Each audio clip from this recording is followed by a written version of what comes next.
Well, welcome to the One Big Thing podcast. I am your host, Steve Campbell. Very excited about this episode today. I've told all of you that have listened, the One Big Thing has really become this just creative, fun outlet for me as a human, as a dad, as a business owner, to have just fun conversations with individuals. Some I've known, some have influenced me in incredible ways.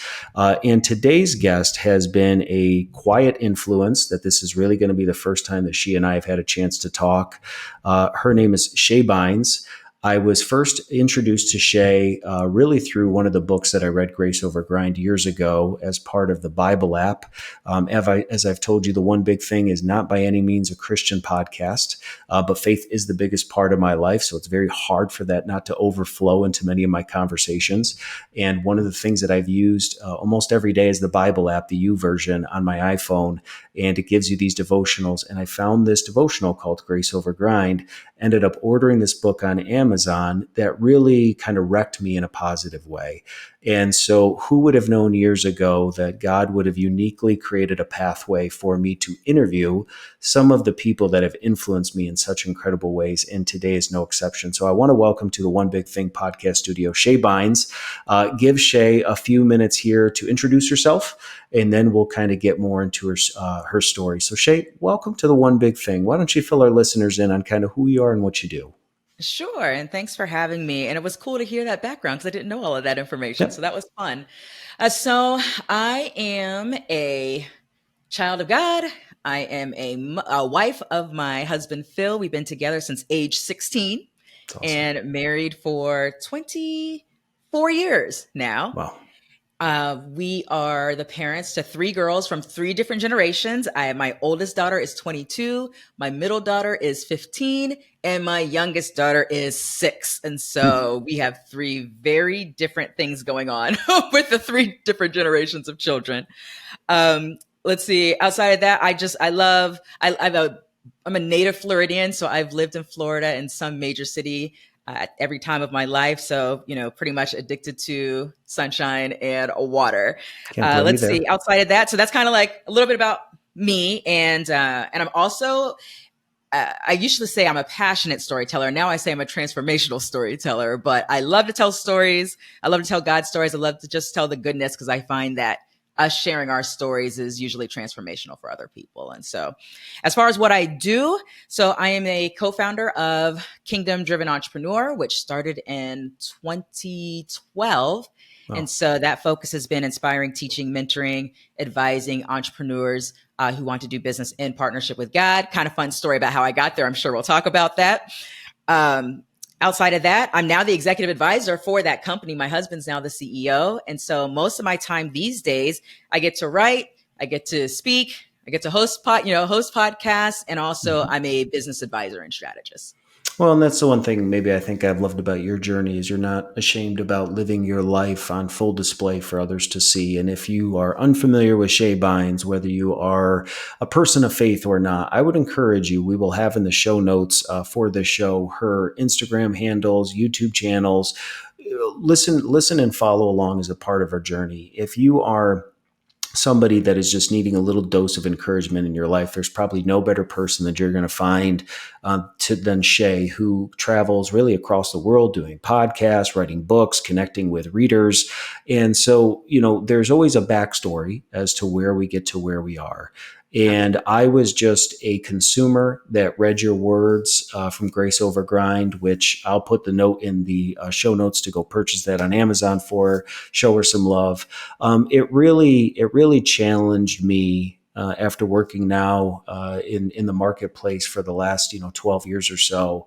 Really challenged the way that I was looking at life, as I was looking at quote unquote work, as we call it, and how do I better incorporate the way that God has designed me into the calling in my life and the gifts that I have. And so your book was really inspirational for me, but books don't just happen. Where we are today doesn't just happen. Why don't you take us back as far as you're willing to go to Sure. paint the picture for really our 30s and 40-year-olds that listen to this show that maybe find themselves in the thick a season of life, truthfully, if they're being honest, maybe waiting for a season to be over, but not wanting to say it out loud. Right. They are trying to navigate marriage, they're trying to navigate parenting, providing for their kids, and they know that breakthrough is coming, but Yes. they don't always know when. I think a Right. story like yours will help maybe add some contextualization in terms of you didn't just get to where you are today, having Phil Right. run the business and working in your role. So why don't you take some of our listeners back to kind of share the unique pathways to get to where you were today? Sure. And also provide this context. So I'm in my 40s. I'm 46 years old. And Love so, it. all right. So if I think I'll start here. So I went to college for computer science. And I was a pretty motivated, achievement driven, achievement oriented person. Okay. So I set my goals. I'm going to go for it. Whatever it takes, I'm going after it. And so when I finished college, I actually got married right after. It was like college, got married on August 1st of 1999. And then a week after that, got married and then started a corporate career a couple of weeks later. So I started off a career in technology. And so I was working at IBM. It was a great career. I was there for a little over 10 years in various positions. And I always had a business on the side because I wanted to have options. It had a really great paying job. So it wasn't as much financial as it was just another way to express some creativity, just do something that I thought was interesting. And if they ever decided they wanted to lay me off, I wanted to know that I had options, right? And so that was kind of where I was coming from. And now fast forward to 2009. So now I had been at this career for 10 years. And I was doing what I did every January of the year, which is I would write out all my goals and all my plans. And then I would ask God to bless them. I'd say, like, here are my thoughts, here are my plans. Lord, like, please bless all of these things that I have on my mind and my heart. And something interesting happened to me that year in 2009. I did what I normally did in January, but I had this thought, Steve, that came after I made that prayer. I had this thought, and this thought was, you're going to leave your job by June of 2010. And now I didn't think that thought was my thought because I'm a strategist and I was at that time a program director, a project manager. I would have known if that was my thought, right? Because I would have already planned it and had a whole strategy around it. So I Yep. was like, I think that this is like a God thought. And so I wrote it down in my journal and I'm like, I don't know how that's going to happen, what that looks like, but I just wrote it down. So I go throughout the rest of that year increasingly uncomfortable in my job. It was almost like I'm getting this constant nudge, like, be prepared to go. And so I created this list of all the things I felt like I needed to do to make it make sense for me to leave a high paid corporate job to go full time in a business, which at that time was real estate investing. But it was like small cash flow across multiple houses. It was nothing close to my corporate paycheck. So I created this list. Like, if I'm going to leave my job, I need to have this much in the bank. I need to have this much happening in income in the business. I need to figure out this health insurance thing. I had a list of maybe 12 things, Steve. Like, once these things are in order, then Sure. it makes sense for me to leave my job. So I go into the next year, and now I'm in 2010, and I'm at this business conference in Orlando. And it was the last day of the event. I'm ironing my clothes. And I forgot to mention that I was praying that asked, Lord, let them lay me off. Because if they lay me off, then I'll get a year's worth of severance pay. I'll have health insurance for a year. And that gives me such a segue Yeah. into this transition. And then as people were getting laid off in the company, I got promoted. Okay, so note that. So now I know I'm not going to be able to leave based off of Let's go getting the laid off. opposite. Completely opposite to get promoted. So that important note. So I go into this next year. I'm at this business conference, ironing my clothes, getting ready. And I, just like I had that thought that was, Mhm. you're going to leave your job by June of 2010. I had another thought, but this one was a loud thought. It's not a soft thought, but a loud thought. And it was just go. And it shook me because it wasn't me. It wasn't my thought process. It was just like, I'm in the middle of ironing my clothes, minding my business, and I get this strong go. So I was really kind of shaken up by it, to be honest with you. But then there was such a peace with it. So I called my husband and I'm like, babe, I don't know how to tell you this, but I really feel like God's saying it's time for me to go from this job. It doesn't make any sense, but I really feel like it's time to go. My husband, who has a gift of faith that even though it made 0 sense on paper, he's like, if that's what God's doing, like, let's go for it. Way to go, So I Phil. go home. What's that? Way to go, Phil. Way to go, Phil, right? Like a gift of faith. If we were on the other side, I would not have had that same response Sure. if this was flipped. So I go home from this conference and I called my my boss that Monday and was like, I don't know how to tell you this, but I got to give my 30 days notice. And he's like, where are you going? I'm like, I don't know. To do what? I don't know. And it's like, it was just really crazy and completely outside of how I would normally do things. So sure enough, my last day in my corporate career was May 31st, 2010, one day before June of 2010, and then began my full-time entrepreneurship journey. Now, what's interesting about that is that I went into like hustle and grind mode. Because remember, I was super achievement oriented, like Yep. driven. So I was like, I can make this thing happen. I know that I didn't leave based off of my own plan, but now I'm going to create my own plan and I'm going to make this business happen. Yeah. And 6 months in of what I call my season of faithless action taking, of knowing exactly what to do, but I made like this much progress. Like it was not making, it was kind of pathetic. And I had another thought that came in, a disruptive thought that just came in the middle of me doing my work. And it was, are you done yet? And it was like, there's that voice again, you know? And at that moment, for me, honestly, I grew up in church, Steve, but I had no idea that the creator of the universe and the creator of me had any interest in what I did work-wise. Like it never even occurred to me that that would be an area of interest. And so here I am and I'm like, oh, I'm getting this, are you done yet? So it's like, oh, I guess I'm supposed to be surrendering. Why did I leave this job anyway? You know? And so I'm going to pause here to see if you want to go anywhere before I keep going, because I'll keep going. Well, I think your story really resonates too with a lot of our listeners, because what I would say maybe the challenge as a person of faith is the balance between being prepared and responding in obedience and then just completely overdoing it. So we can find people that, you know, they want to be open to what the Lord may be calling them to do. And sometimes fear keeps them from doing anything, just believing that God is going to pave a way for them and make it abundantly clear. And then you can go the opposite way, which is, I feel like the Lord's calling me to do something. Now I'm going to go make all these plans, because we take Bible verses like, you know, the man makes plans, but the Lord directs his steps. And it's like, we not that we're misconstruing it. I don't think anybody in their heart of hearts is ever trying to maliciously, you know, run ahead of the Lord. But I think what's hard as a human, and why your story is going to help a lot of people, is following after Jesus, following after the Lord is not a one size fits all. Somebody else did it, so I'm going to, you know, do what they did. There's definitely things like testimonies that can inspire us and encourage us when we're down and out, being like, okay, if God did this for somebody else, maybe he can do it for me. But the details is, I think, where the confusion comes in, because, you know, many times it's like Paula Abdul, it's 1 step forward and 2 steps back. Right. And so I think your story is cool. And we didn't talk about this. So this is what's cool, a unique thing. You worked for IBM. IBM was actually started in my hometown of Endicott, New York.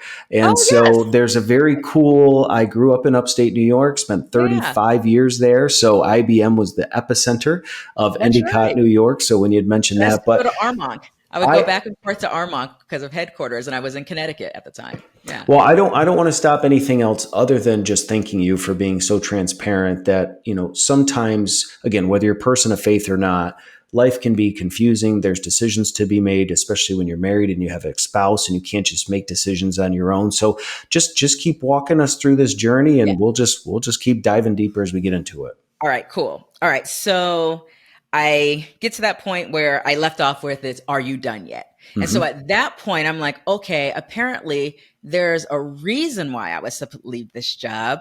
I don't know why that wasn't obvious to me before, but maybe I should seek the one who is nudging me out of this job. And so I was like, duh.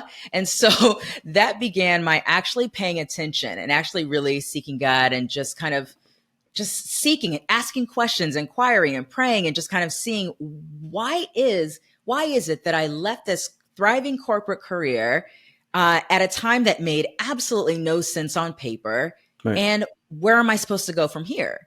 And so that began a new walk for me. It just kind of like a new layer of surrender, and even a new layer of even understanding that God desired to be intricately involved in that area of my life, because I had lived pretty compartmentalized up to that time, you know? And so fast forward a couple of years, I continued in my real estate business, but now I had a different sensitivity to how I engaged work and what I was doing. So now fast forward, now we're in 2012. one of my friends in the real estate industry contacted me and said, hey, I met this woman. And when I met her, I felt like I'm supposed to connect you with her. And so he did. And when I met her, she said, I have this client that I really feel like I'm supposed to connect you to. So here we are, March 2012. She connects me to this woman named Antonina Gear. When we meet, I knew, like, we became like fast friends. She was in South Carolina, I'm in Fort Lauderdale, but it's like we had this instant connection. And so we became fast friends, just kind of communicating back and forth. And about 8 weeks in, Steve, I'm like, there's a reason that we met and I just can't shake it. And so she's like, I've been sensing the same. So we agreed to pray individually about it and come back and talk about it in a week. So we did that, talked about some things. She was a business owner and a full-time employee at the time. We just kind of exchanged some thoughts. I'm like, no, it's none of that. Let's go pray again. So we go individually, go pray, come back another week. Talked about some things. No, it's none of that. Let's do it again. So we did this multiple rounds of this. Let's go back and come back. And this third time around, she says, God had given me these words. I don't even know what they're about, what they mean, what they're for, or what he wants me to do with them. And this had happened months prior to our meeting. The words are kingdom-driven entrepreneur. And when she said that, and some people listening are going to understand what I'm saying, and some might be like, that's weird. But as soon as she said that, the words that came out of my mouth were, that's a community, that's a movement, and it starts with a book. And the next thought that I had was, what is a kingdom-driven entrepreneur? So literally those words came out of my mouth. I didn't even know what the words meant. I surely didn't have any insight and information into what these words were in her journal for, but yet those words flew out of my mouth before I could even think about them. And so after I said them, we're both like, oh, well, that's interesting, right? But then we had to say, well, what is a kingdom-driven entrepreneur? Because we didn't know. Right. And if you Googled that phrase at the time, you wouldn't find anything. Now it's popular, this phrase around kingdom entrepreneurship, kingdom entrepreneur. But in 2012, that wasn't the case. Yeah. And so it became the next several months of two essential strangers who had just met a handful of weeks prior saying, it doesn't make sense to write a book on something you're just learning, but whatever. We're just going to see what this is and just keep exploring. And so sure enough, we wrote this book. And in November 2012, we gave it away on Kindle and invited people in the book to join this community called Kingdom Driven Entrepreneurs on Facebook. And Steve, 2,000 people came into this Facebook group. And we were like, now what? Because we had no idea what this, all we knew was it's a community, it's a movement, and it starts with a book. Okay, we did the book. Okay, now what? Like, what do we do next? And people would say, is this a business? And we'd be like, yes.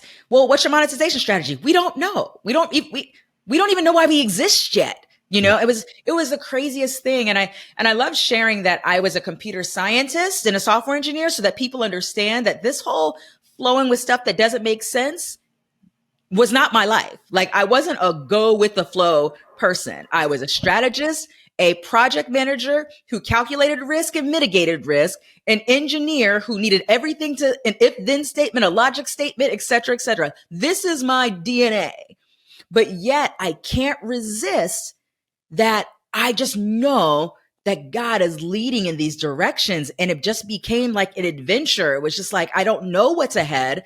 And I love to know what's ahead. And I love to strategize what's ahead and build it. But I can't do that now. And so it was just these levels of surrender to walk this thing out. And that's how we started. It's hilarious because, people meet now and it's been almost 11 years and they see profile increase and, almost 1 million subscriptions on a YouVersion app and speaking and all the things. But I'm like, I didn't even know what the words meant at the time of saying, yes, let's walk this out and we'll figure it out as we go. Well, and I think, again, to what encourages listeners today, following after God, the Lord, is not easy. Many times he plants a seed on our heart, but doesn't show us the full picture. And what I've tend to found in my own journey, and it sounded like it was a little bit of yours, is the Lord is in it when you feel overwhelmed and inadequate to do something. And I'm not saying convicted or feeling condemned, like you're not good enough. It's not that. Right. It's the kingdom driven, what you just talked about. Like, I don't even know what to do. Like, that's many times what I've experienced in my life is where God takes us in. as I listened to your story, there was two things I picked up on, and you can tell me if you feel that this was true for your life. Hmm. If you would have stayed in the job, this opportunity would have never came. Because as long as we hold on to the thing that's comfortable and safe, God will never show us the things that seem very unsafe and irresponsible, but are actually the greatest breakthroughs of where you come alive in life.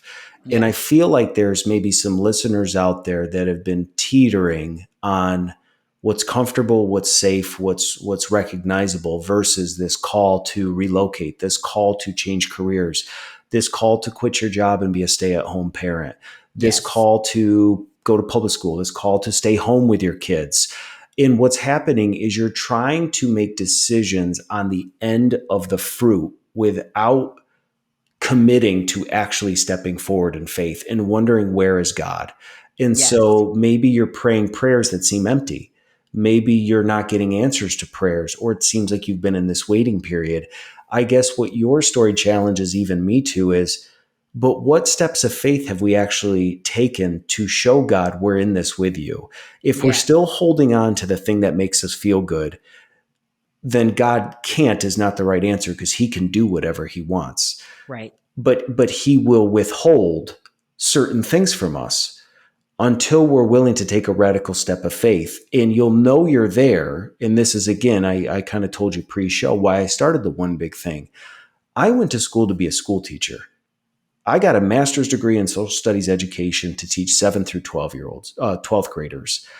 I went to undergrad, got my master's, went and did my student teaching. And when I got into it, I thought, this isn't what I want to do. Like, this isn't what I thought it was. There was, at that point in school, 2010, there was just too many things in the public school system that I could never break through. Kids that were dealing with challenges, early pregnancy, abusive parents, and feeling like you couldn't actually be an advocate for these kids Right. because of the way that schools were set up. And there was this disconnection in my life between what I had been leading up to for these 18 to 22 years and what guidance counselors had told me, and then feeling like, well, did I waste it?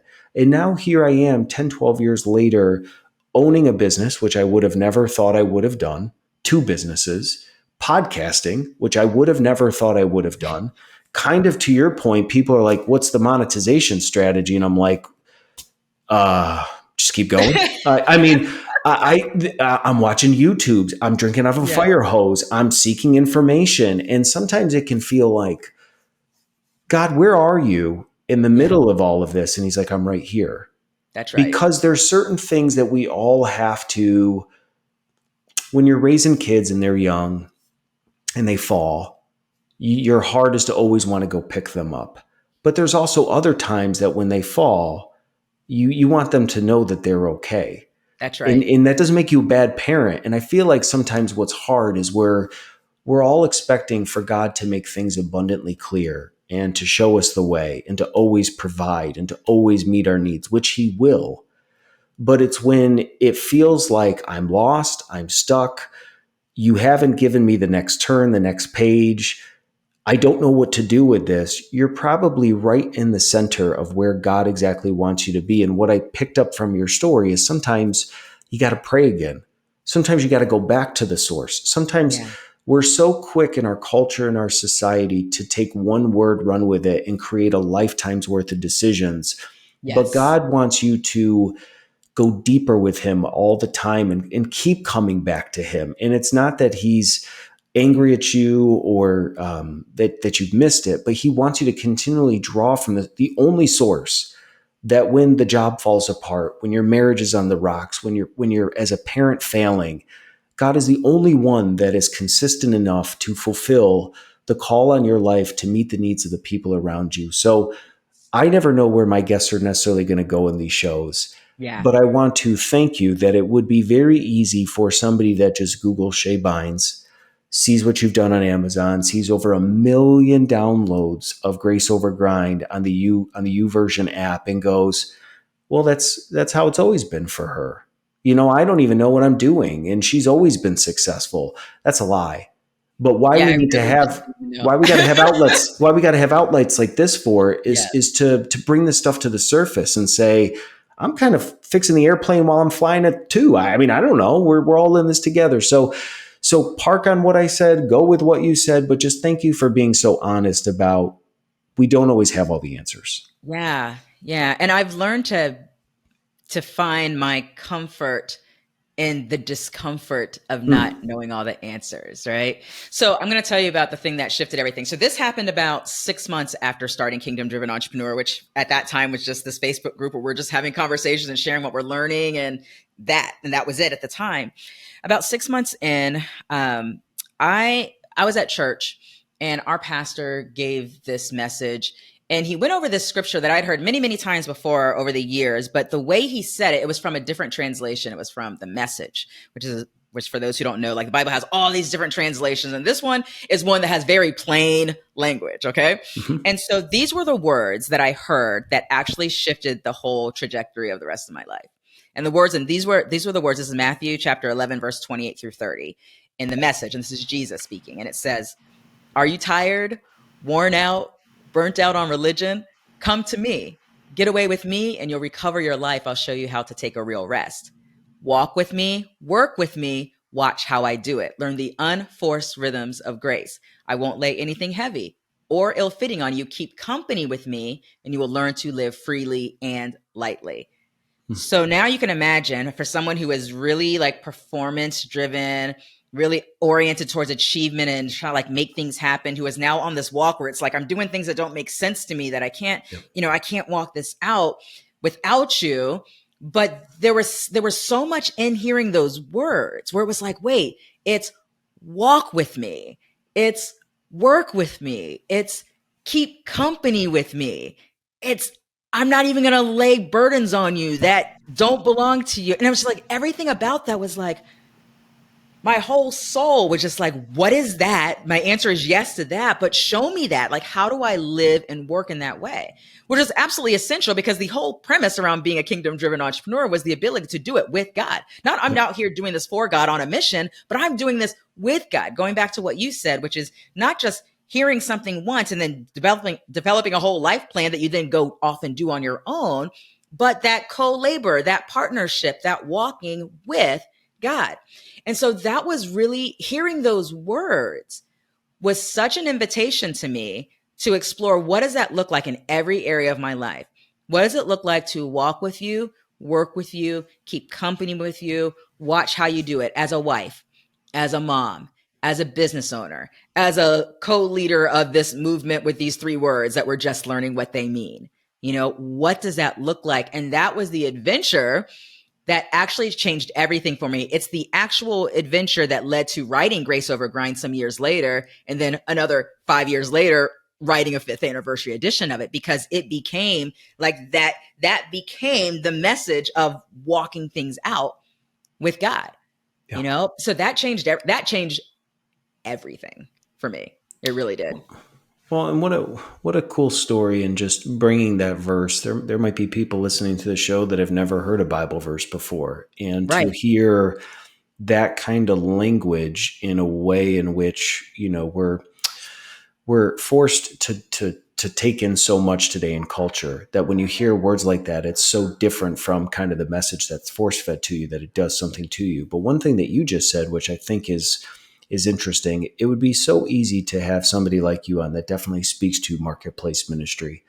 But I love that you also identify the other roles that you play, Yeah. because I think we all try to compartmentalize kind of how much Jesus seeps through in this part of my life, right? Yeah. So I want to be the greatest, representation of Jesus when I'm in the marketplace, but I don't apply the same fortitude to being a dad to my kids or Right. to my wife. And my wife was my very first guest on the One Big Thing. She was incredible. We shared our story, and she will tell you that I have always lived my life in the marketplace, using my gifts to build businesses, to inspire, to encourage others. And, you have people that are inspired by you.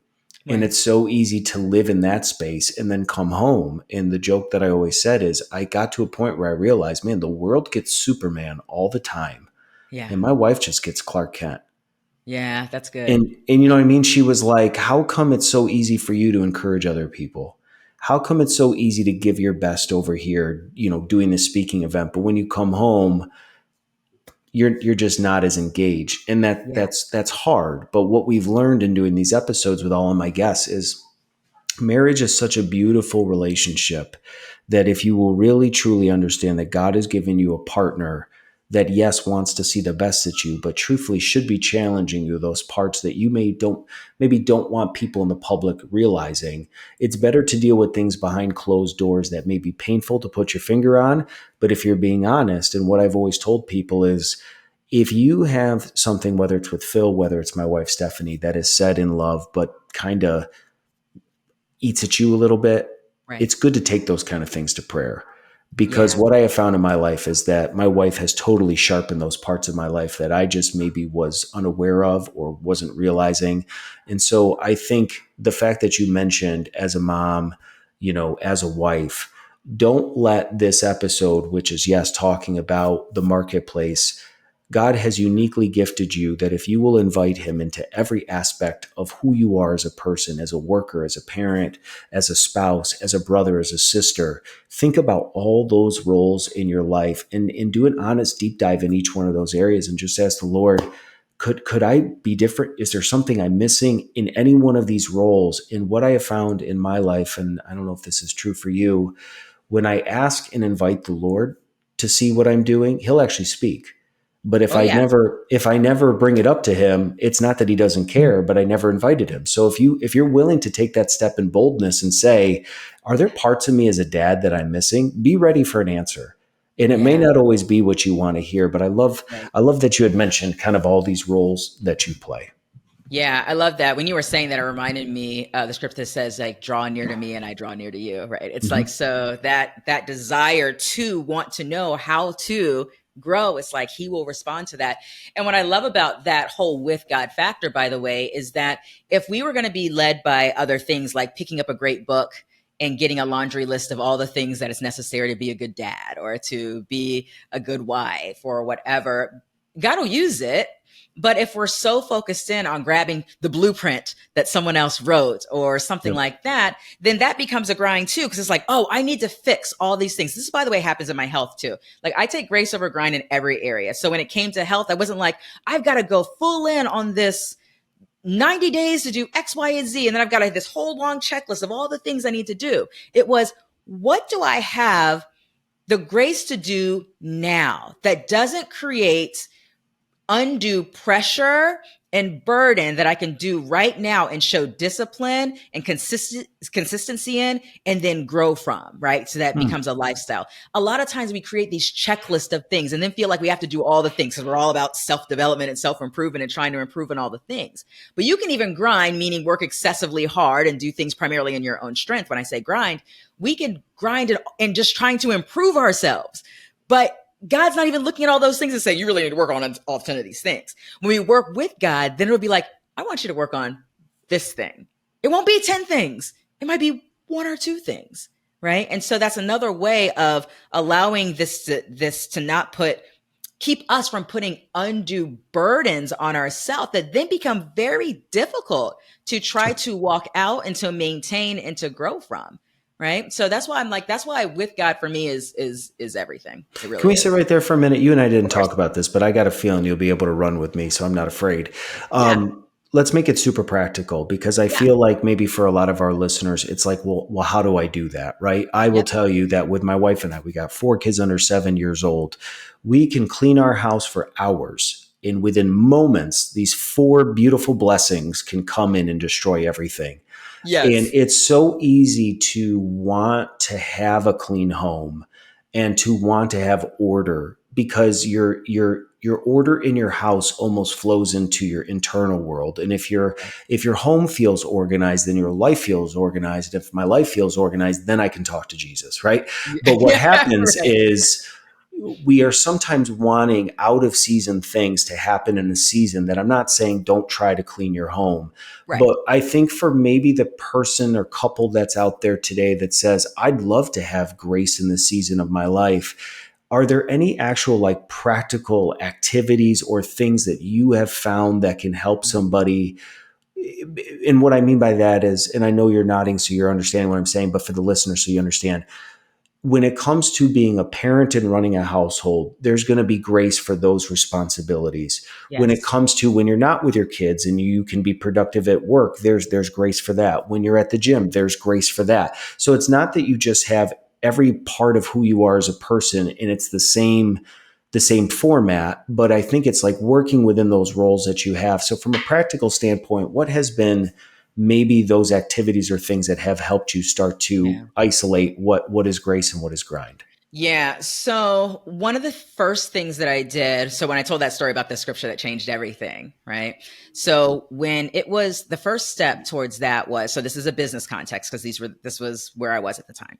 And so for business that I was used to just doing figuring out my own stuff and doing my own thing and just trying to, make things happen as fast as possible. It was, I need to start actually engaging God, actually asking questions and actually being quiet enough to actually receive answers, Hmm. right? Around business. And so people be like, that's weird. Well, it did feel weird in the beginning. It did feel weird for me to have a to-do list and then to just take time and say, I'm going to have a daily business meeting with God. So, just like I would have a meeting with someone else, I'm going to have a meeting with God.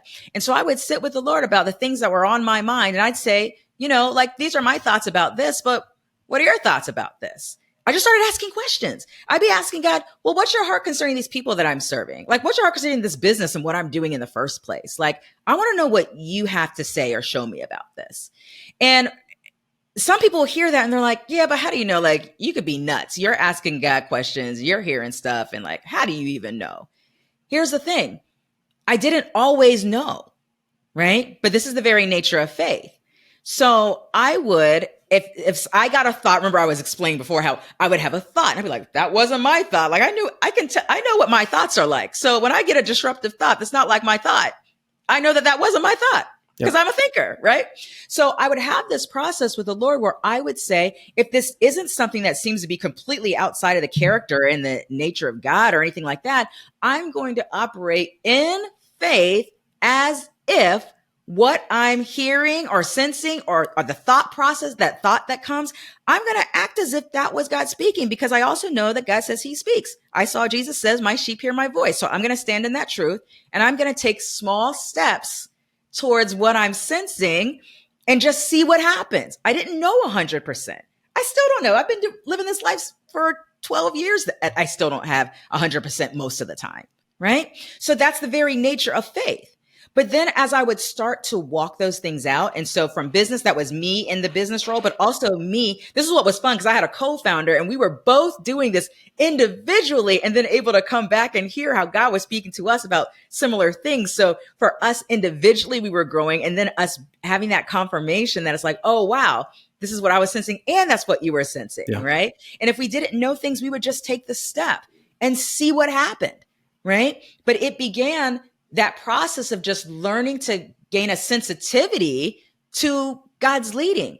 But if we always just sat there and overanalyze, well, I don't know if that was a pizza I ate at 11 p.m. last night, or I don't know if that was my thought, or if that was, some evil spirit's thoughts or something like that, then we'd stay stagnated and we would never know that we heard from God. So it was the freedom of beginning to take steps as if, but it began with actually inquiry, like asking questions and being quiet enough to hear.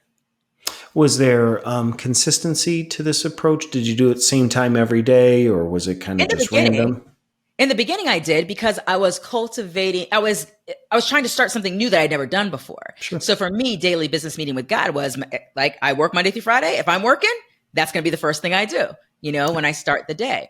After doing that long enough, I realized I'm not limited to doing this at 9 a.m. from 9 to 9:30. I could do this whenever. I could do this in the shower. I could do this when I'm on a drive. I can do this sitting at the park. I could do this sitting in my office in my favorite chair in the corner. I could do it whenever. I could do it multiple times a day.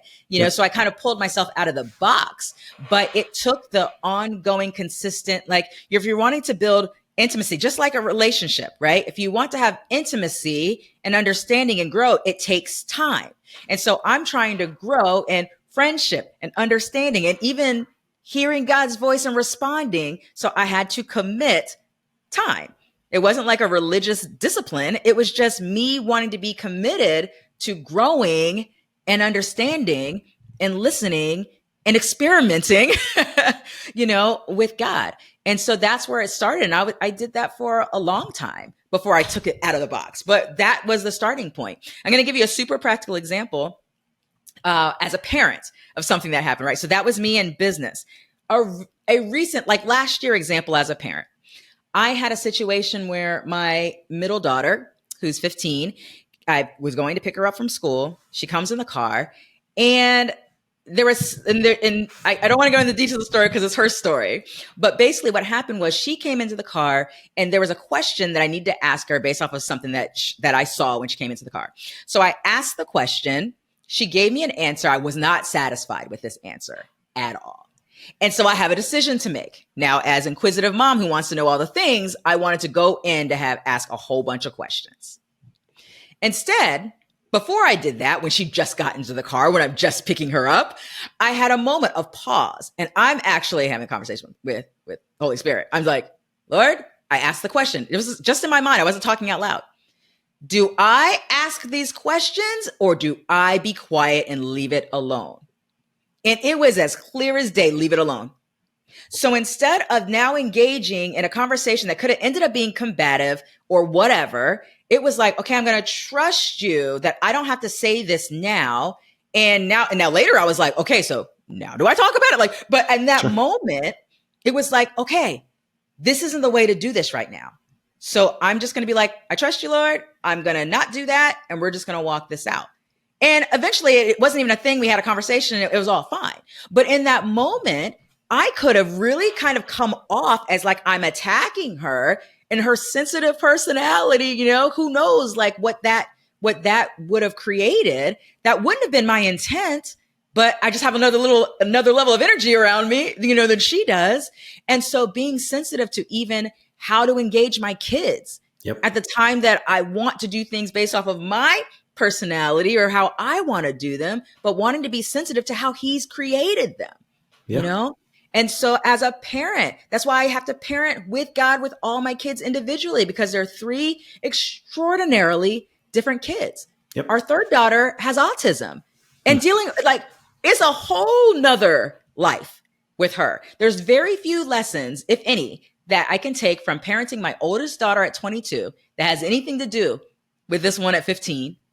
And there's nothing with little mama Grace, Grace baby, I call her. Her name's Malia Grace, at 6 with autism. There's very few lessons of my parenting from either of my older two that have anything to do with how this one's designed, how this one's wired, how to engage this one.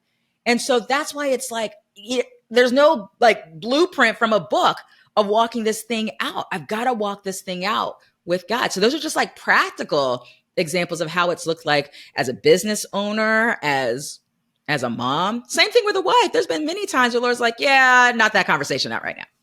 Okay, cool. With my husband. And I love that. And I want to actually come back to the story of your daughter here in just a second. But if we've had listeners that have been following this journey so long, they've never stepped in a church, faith is no part of their life. And they're like, I'm trying to put 2 and 2 together about what we're talking about. Yes. When we talk about this faith journey, it's really important to understand that when people that, profess to follow the Lord inquire in prayer, it's not that James Earl Jones or Mufasa responds with this audible, this audible voice that tells you what to do. But, people call it their spider sense. It's just this longing and desire to know that we were created on purpose for a purpose. And that when you look at nature, when you look at life around you, there has to be something more than what we're all experiencing. And so I've had guests that are not believers that have talked about meditation and things that they've done. But for people that profess to follow the Lord, what we're talking about is we've chosen to follow after Jesus with our life. I will make myself, available to any listeners. So Steve, I don't even know what that means. What is, talk to me about that. Send me an email. I don't do this just to tell stories. I do this to help change lives. And so if you're a listener out there who's like, I'm following what you're saying. I want to have the things that you're talking about. Reach out to me. I'd love to have a conversation. But we did not talk about this, but this is the sensitivity that I have. I got to imagine whether it's autism, special needs at any level, Hmm. there are parents that are out there right now, maybe struggling, struggling to not only maybe raise a child with special needs, but then also maybe not put so much love on that child that the other children feel neglected. So Right. I did not know this about your daughter, and you can go Yeah. as far as deep and be open to whatever you want to talk about. But Yeah. how do we encourage or speak life maybe to the parents or the single mom or the single dad that has a child with special needs on any level? Like, what has that journey been like? What's been the takeaways? What's kind of helped you Yeah. really love your daughter and your other Yeah. kids in light of kind of what you've experienced? Yeah. One of the major things has been to keep me in that place of grace and not grind. And or in other words, not taking on more, not putting a burden on myself that I don't need to, is to learn to continuously be interdependent and ask for help. Hmm. A lot of times, especially as a mom, we'll put this whole list of burdens on ourselves that we alone have to make sure happen. I Yep. get help. Like something as simple as I'm not good with hair. I never have, and God gave me three girls with whole heads full of hair, right? And I'm not good with doing hair. That's why I keep mine nice and short and keep it simple, right? And with Malia, with a whole sensitivity of not wanting her head touched and all the things, like trying to do hair with her was like a complete, it's like, forget it. I'm already not good. And then to even try to touch her hair and me not being proficient, it was Yep. just a hot mess. Right. So for one, I had to be okay with her hair is not always going to look perfect. And I'm also going to go and seek help. And it took some time. But then it turned out we had someone who is one of her therapists who's like, I can help you with her hair. And because she already has sensitivity to my daughter, it worked out great. So I had to give myself grace that her hair didn't look as nicely as I wanted it to look in the season in which I just literally can't do it. I Yep. can't do it. And to believe God that at the right time, that help is on its way and I can go and I should receive help without feeling guilty. I started when I was feeling like, wait, there's a whole lot going on. What else can I let go?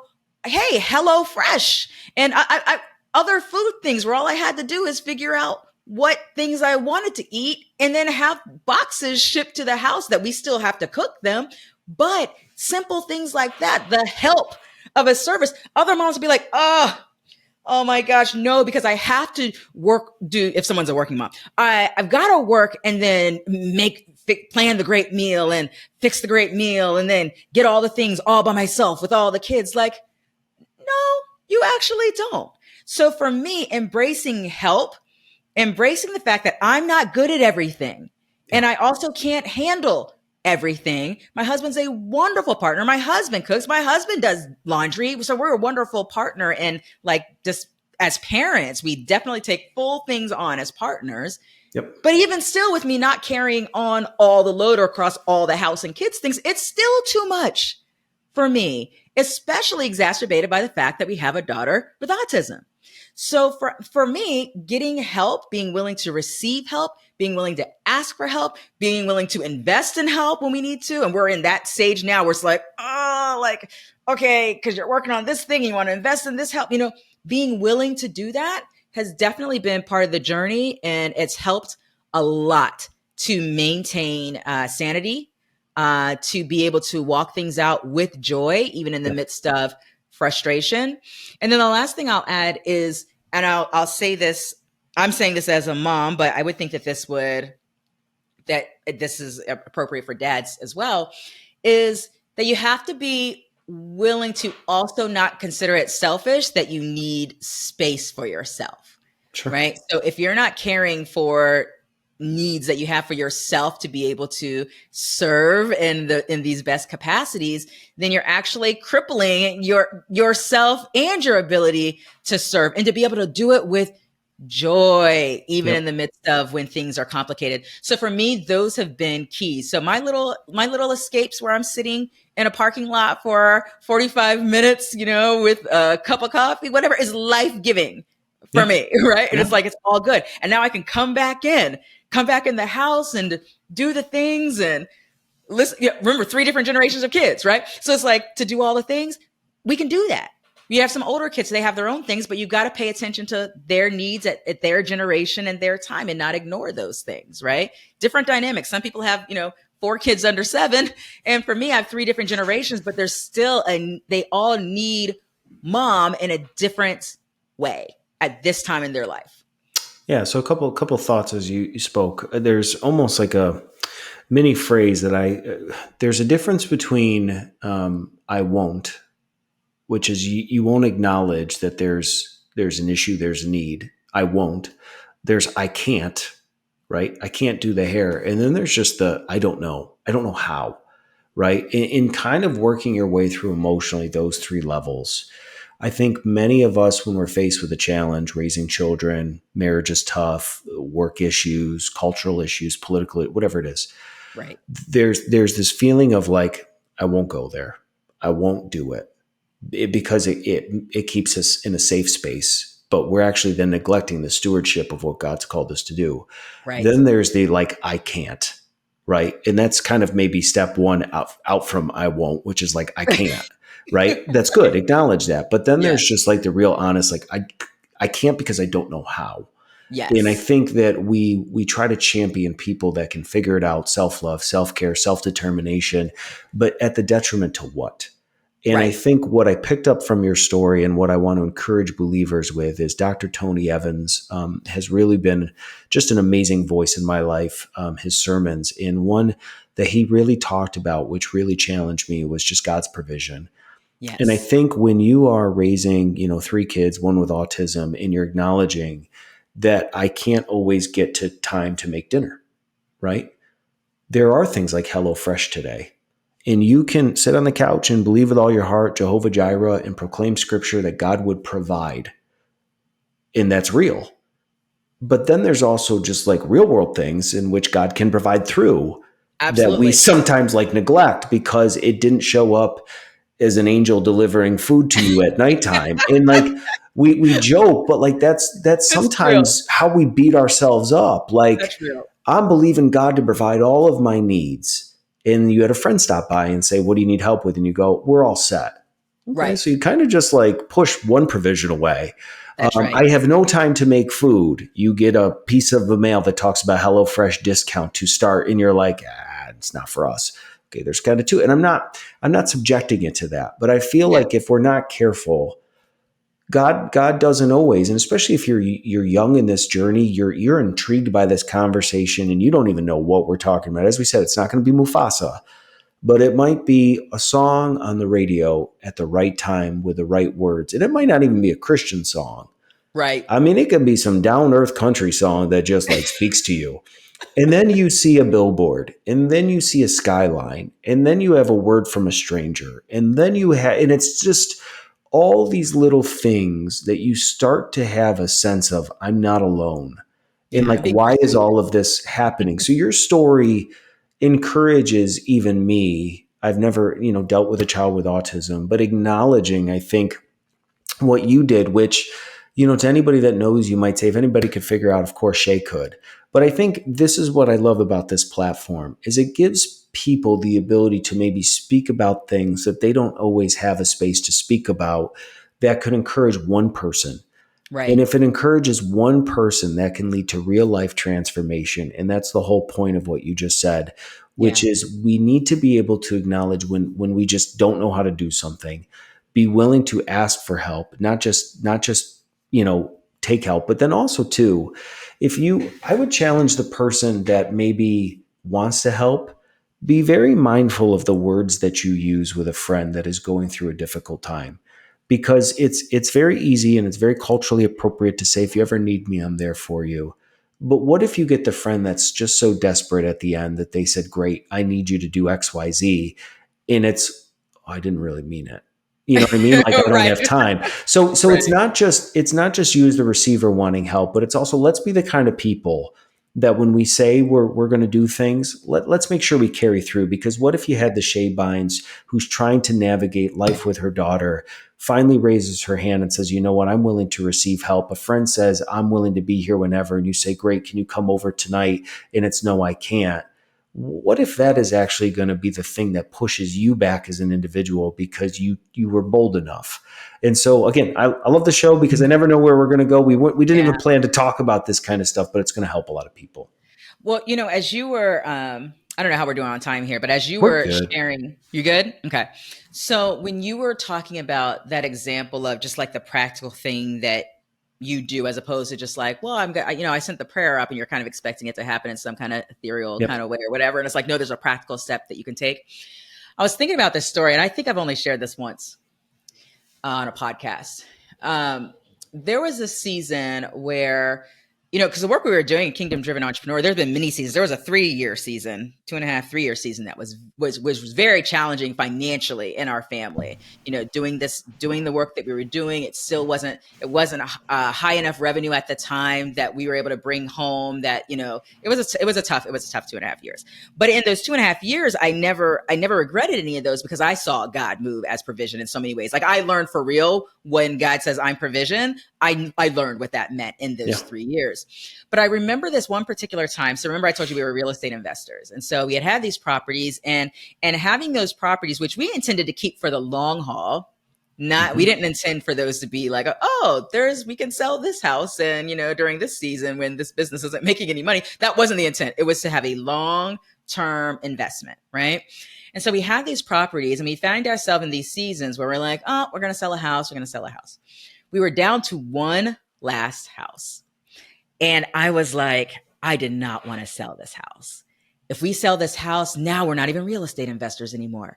Man, we've spent all this time focused on real estate and develop and this, that, and the other. And if we sell this house, and this one's my favorite of all the ones, that we purchased. And man, I don't want to sell this house.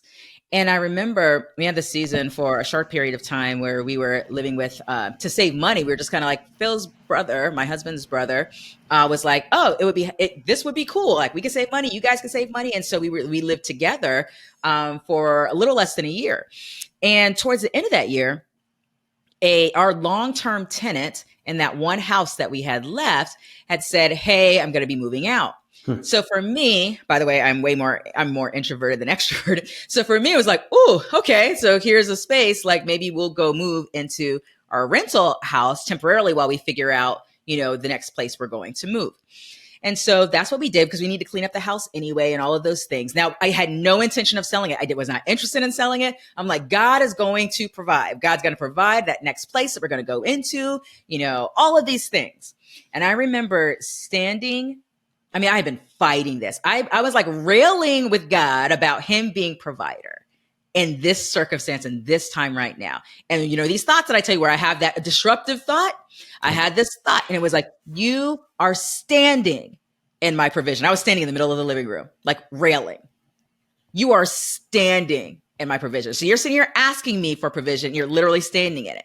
And so it was like, okay, another layer of surrender. Now I got to surrender this last house and believe God that, hey, if we're going to get back, we can get back into real estate. It's like, it wasn't even a big thing, but it was like, I was holding on to this idea.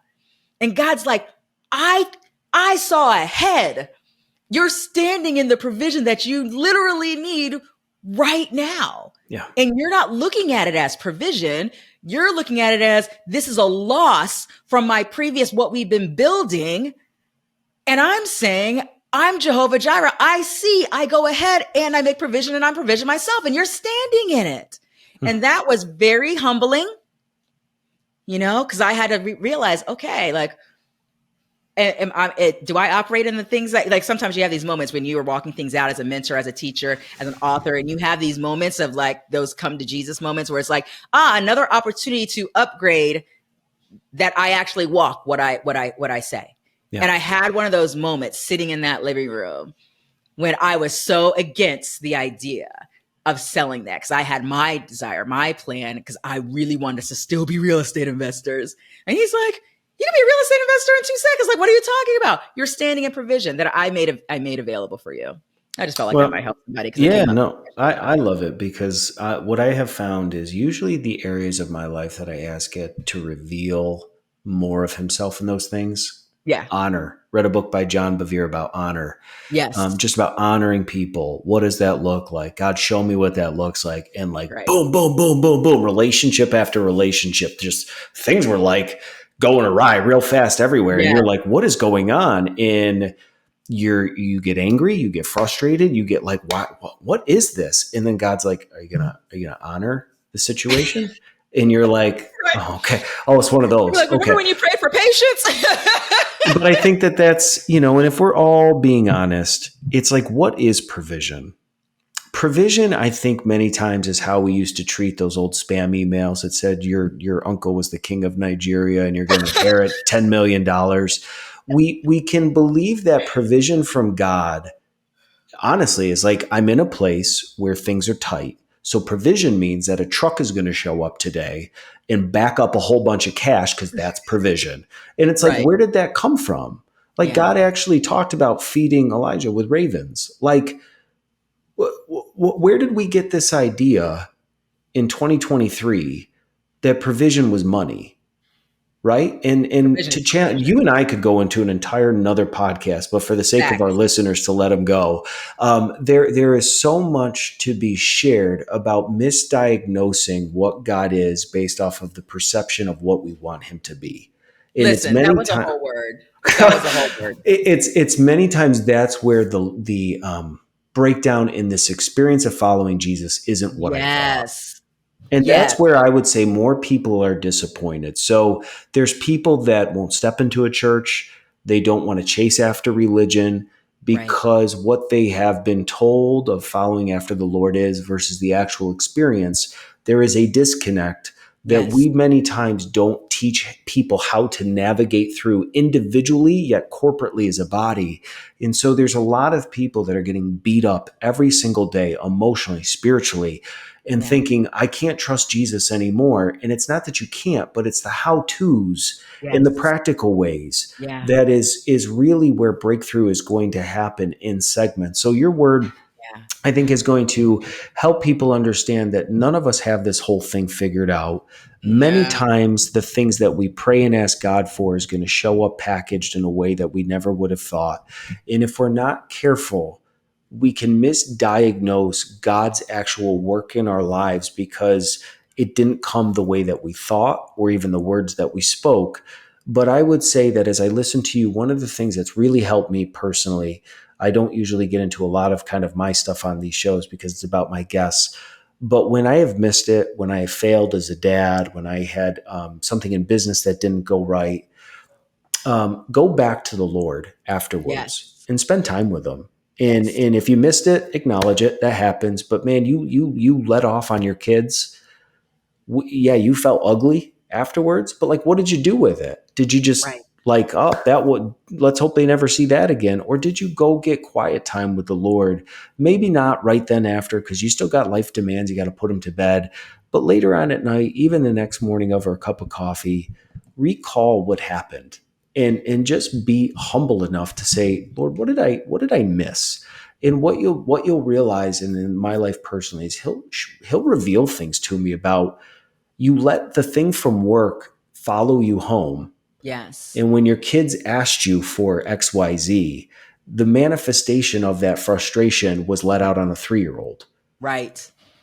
Right. Yes. And so then, like, Yes. so you and I could go into a whole lot of Oh, things. it's I'm going to so get you good. guys in contact with Shae, get you her contact information. Maybe someday I'll have to do a tour and bring my guests back. I don't know. I don't know if you're ready to kind of jump into it. For the sake of time, I'd kind of prepped you that I try to finish all of these shows with a start, stop, continue.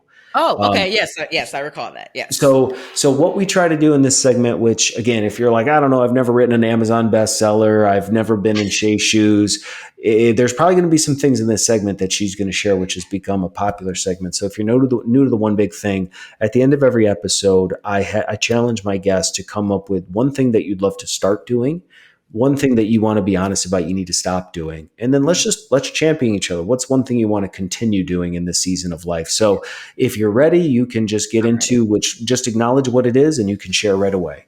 Okay, cool. So for start, I'm in the season of starting reducing processed sugar, consuming processed sugar.